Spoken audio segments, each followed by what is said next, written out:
ఒక ఊళ్ళోనండి లక్షాధికారి ఉన్నాడండి. ఆయనకి 2 కొడుకులండి. వాళ్ళు నెమ్మదిగా పెరిగారు. తండ్రి సంపాదించిన లక్షల కొలది ఆస్తి అంతానండి ఈ పిల్లలు నాశనం చేస్తున్నారండి. 2 పిల్లలు ఈ భోగ విలాసాలు దీంతో కష్టపడి చెమట కార్చి సంపాదించేంత నాశనం చేస్తున్నారు. ఇక తండ్రి గారు ఇంకా పంపకం చేయలేదండి. క్రమంగా ముసలివాడైపోయినాడు. ముసలివాడైపోయి ఈ పిల్లలిద్దరికి ఇంకా నేను ఎక్కువ కాలం బతకను కాబట్టి రేపో ఎల్లుండో పంపకం చేస్తాను, డివైడ్ చేస్తాను నా ఆస్తి అంతా అని అనుకున్నాడండి. కానీ మరుసటి రోజు పొద్దున్నే కంఠం పట్టుకుపోయిందండి. కఫవాతములు బట్టి నోటెమ్మడి మాట రాలేదు. ఆ వ్యాధితోనే చనిపోయినాడండి. ఎవరు? తండ్రి గారు.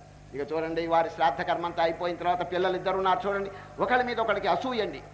తండ్రి గారు సంపాదించిన ఆస్తంతా నాకు రావాలని ఇద్దరు కొట్టుకు చేస్తున్నారండి. సహోదరులని పేరు కానీ కలహించుకుంటున్నారండి. ఆ ఊళ్ళో పెద్దలంతా వచ్చి, నాయనలారా మీరు కొట్టుకోవద్దు, కలహించుకోవద్దు, పెద్ద మనుషులు 4 వస్తాం. ఈ ఊళ్ళో అందరూ పెద్ద మనుషులు 4. ఈ 4 మీ తండ్రి గారు సంపాదించిన ఆస్తి అంతా డివైడ్ చేస్తారు. మీ ఇద్దరికి కూర్చోండి, ఎక్కడ ఇద్దరికి పని చేస్తారు, మీరు ఒప్పుకుంటారా అన్న. పెద్ద మనుషులు కాబట్టి ఇద్దరు ఒప్పుకున్నారని.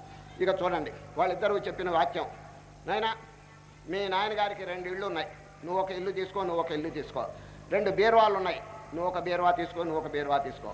మీ నాయనగారు ముందుగానే ఆయన డబుల్గా వీళ్ళు ఎక్కడ కొట్టుకు చేస్తారో అని డబుల్గా పెట్టాడండి. ఆయన 2 బిందెలు ఉన్నాయి, వీడికి ఒక బిందె వీడికి ఒక బిందె ఇచ్చారండి. 2 రోళ్ళు ఉన్నాయండి, వీడికి ఒక రోలు వీడికి ఒక రోలు ఇచ్చారు. కానీ పెద్ద చిక్కు వచ్చిందండి, రోకలి ఒక్కటే ఉందండి. రోకలి వీడంటాడు నాకు రావాలి, రోకలు అంటాడు వీడు నాకు రావాలని. చూడు, ఇద్దరు కొట్టు చేస్తుంటే మధ్యస్థులు ఏం చెప్పారంటే, నాయన ఆ రోకలి ఇద్దరు ఎట్లా పంచుకుంటారు, ఎవరో ఒకటి తీసుకోవాలంటే వీడు ఒప్పుకోలేదండి. ఎందుకంటే నాకు రావాలని, వీడు నాకు రావాలి. అప్పుడు మధ్యస్థులు వర్టికల్గా చీల్చండి, వర్టికల్గా చీల్చి నువ్వు సగం వీడు సగం తీసుకోండి అని అన్నారండి. అట్లాగే దాన్ని చీల్చేటప్పటికి వీడు పొయ్యిలో పెట్టుకున్నాడు, వీడు పొయ్యిలో పెట్టుకున్నాడండి. దాన్ని చూచారా, ఇదండి సోదరత్వం తాండవిస్తున్నది.